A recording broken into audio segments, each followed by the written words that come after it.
Hola, contestamos Historia 5. Te invito a que veas todo el video. Recuerda que en MEX Primaria tenemos resueltos los libros de primaria. Para quinto grado tenemos matemáticas, español, historia y ciencias naturales. Si quieres encontrar más fácilmente estos videos en el canal, visita su página oficial mexprimaria.com.mx. En la página 94 de tu libro tenemos el tema La Revolución Mexicana. Hacia finales del siglo XIX y principios del siglo XX se formaron distintos grupos políticos, los grupos de los conservadores y los grupos de los liberales, que exigieron elecciones democráticas. Asimismo, se fundaron también periódicos opositores al gobierno que en ese momento se encontraba. Entre los periódicos se encuentra El Hijo del Ahuizote, que fue creado en 1885. También el periódico El Demócrata, que fue creado en 1893. Y este periódico Regeneración, que fue creado en 1900. Y el Excelsior de 1917, que en ese momento era un periódico opositor que estaba en contra de el gobierno. En 1908, Porfirio Díaz concedió una entrevista al periodista estadounidense James Reilman, en el cual, este periodista, Porfirio Díaz afirmó que no pensaba competir en las siguientes elecciones presidenciales, pues en ese momento Porfirio Díaz consideraba que México estaba listo para gobernarse democráticamente.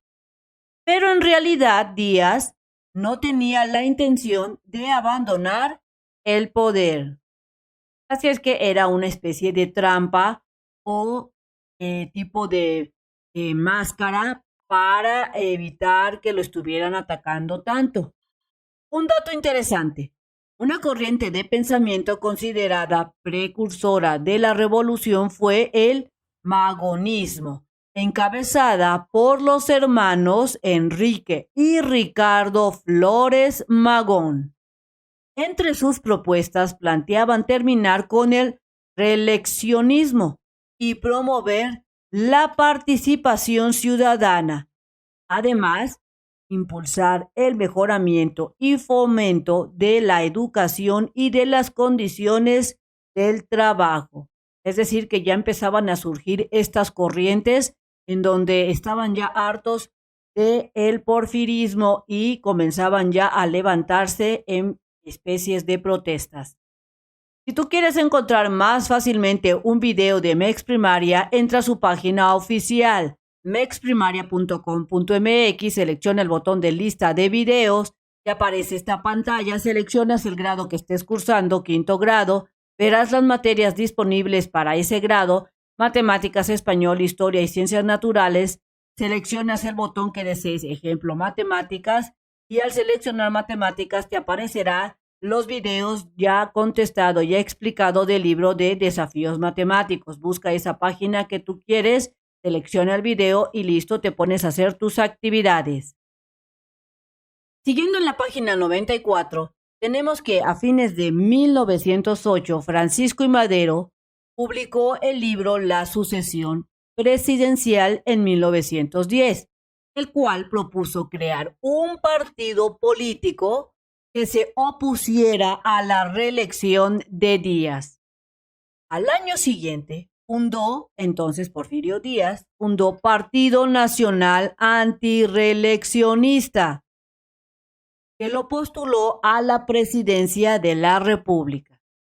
Como candidato de este partido, Francisco I. Madero viajó por el país para dar a conocer sus ideas políticas, destacando entre ellas su empeño en convertir a México en un país democrático, gobernado por la ley y donde los distintos grupos sociales vivieran en armonía.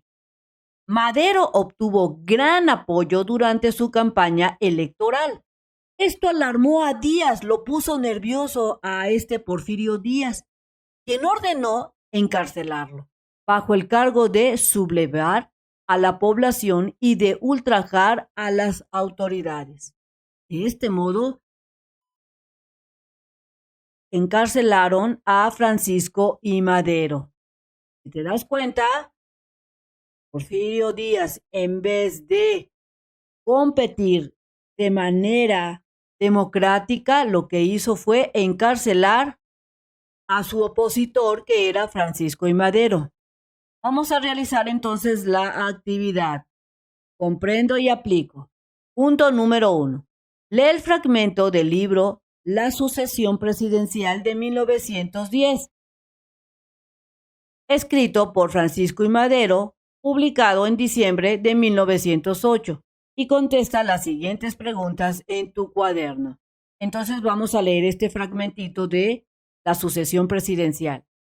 Y dice así: sobre todo hay que tener presente que cualquier ventaja, cualquier concesión, cualquier conquista obtenida por las prácticas democráticas será una cosa duradera, mientras que un triunfo, por importante que sea, obtenido con las armas, no hará sino agravar nuestra situación interior.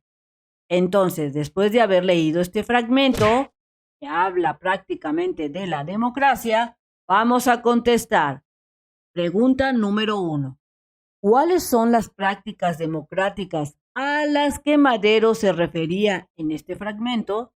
De acuerdo a lo que yo entendí, te puedo decir que se refiere que mientras sea la voluntad de la mayoría de la gente, o sea, la mayoría del pueblo, que conforma el pueblo, durará, y que el uso de las armas para imponer a un sucesor y presidencial condena a que la gente se lo reprochará y lo desaprobará. Recuerda que tus respuestas pueden ser diferentes de acuerdo a tu perspectiva. Pregunta 2. ¿Qué importancia tiene para México en la actualidad? En la actualidad es indispensable contar con la democracia y participación ciudadana, ya que eso da certeza y legalidad en una contienda electoral. Así es que estos pensamientos que tenía Francisco I. Madero actualmente son importantes y deben de aplicarse. Punto número 2. Revisen en grupo las respuestas y lleguen a una conclusión. Así es que en mi grupo llegamos a esta conclusión: que la democracia es el fruto de todos los héroes de la independencia y la revolución, y es el derecho más importante en la política. La imposición seguirá siendo un daño para toda nuestra sociedad. Así es que, como conclusión, es que la democracia es la base de que los gobiernos gobiernen de manera plural y para que todos tengan la misma oportunidad. Continuando en la página 95, continuamos con el texto. De acuerdo a las elecciones, estas elecciones que se realizaron mientras Madero se hallaba preso. Recordemos que Porfirio Díaz lo encarceló porque tuvo miedo de que Francisco I. Madero le ganara las elecciones. Así es que se llevaron a cabo las elecciones y Madero estaba encarcelado. ¿Cómo se impidió el ejercicio del voto libre? Porfirio Díaz volvió a ganar la presidencia. Madero logró escapar de la prisión y protestó por esta situación mediante el Plan de San Luis, el cual convocaba a la población a levantarse en armas contra el gobierno. Su llamado encontró respuesta en diversas regiones del país: en Chihuahua con el dirigente Francisco Villa y Pascua Orozco, en Puebla con los hermanos Alquiles, Máximo y Carmen Cerdán, y en Morelos tuvo éxito con el dirigente Emiliano Zapata. Es decir, que la gente se estaba empezando a levantar en contra muy directa de Porfirio Díaz. Para principios de 1911, los levantamientos se extendieron exitosamente por diferentes regiones. En mayo, el general Díaz renunció a la presidencia y abandonó el país, quedando como presidente interino Francisco León de la Barra, quien organizó elecciones libres en las que resultó triunfador Francisco I. Madero, quien gobernó junto con la vicepresidente José María Pino Suárez. Madero trató de gobernar con apego a la ley y respetando las libertades democráticas. Sin embargo, enfrentó graves problemas. Algunos de sus partidarios esperaban respuestas inmediatas a las demandas sociales, como justicia, trabajo, seguridad. Querían que en un par de meses todo se arreglara. Y al no obtenerlas, se alzaron en armas nuevamente, como fue el caso de Emiliano Zapata.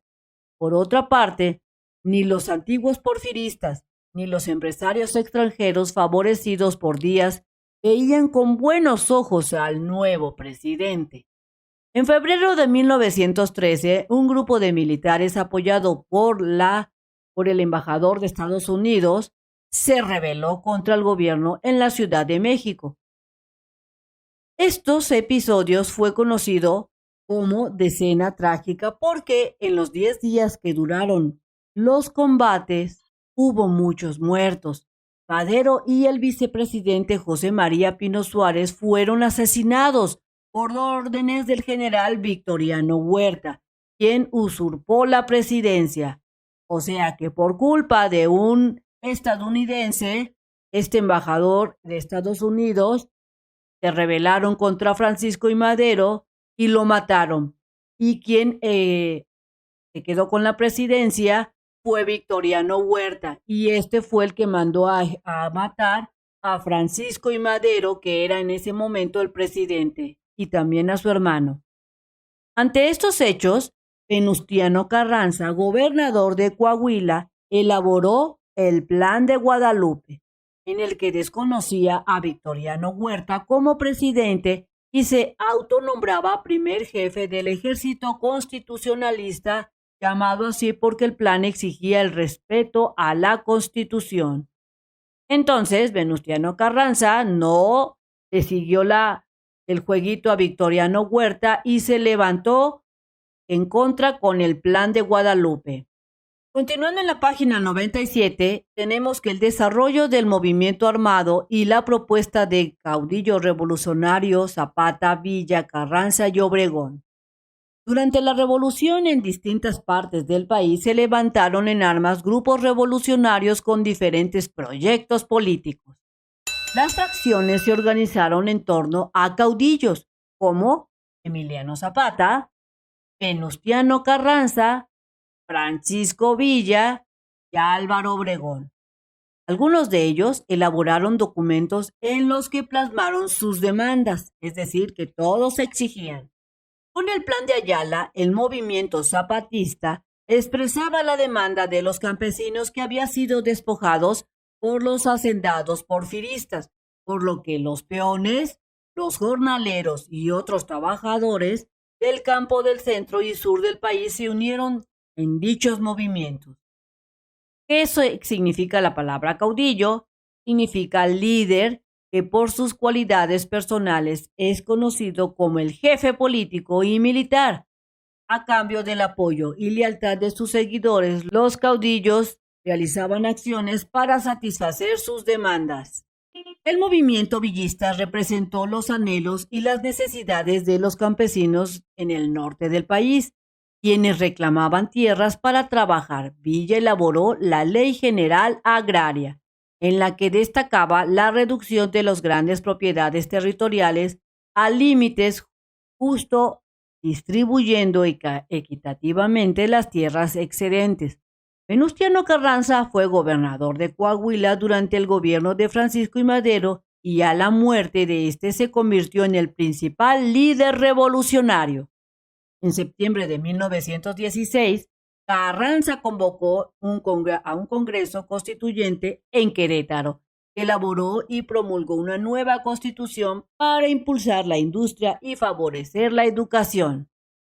Álvaro Obregón, por otra parte, apoyó a Carranza y se sumó al ejército constitucionalista, pues coincidía con él. Pensaba que lo que quería Carranza era lo correcto.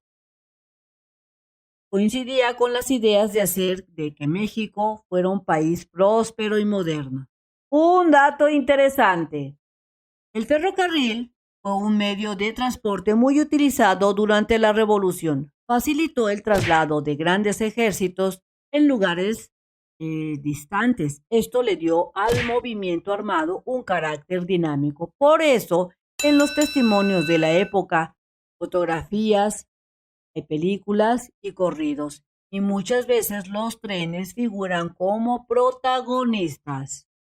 Bien amigos, esto sería todo en este video. Espero que te sirva la información. Si es así, te invito a que la compartas, te invito a que te suscribas y que me regales ese like. Recuerda darle clic en la campanita de las notificaciones y nos vemos bien prontito en el próximo videito. Bye bye.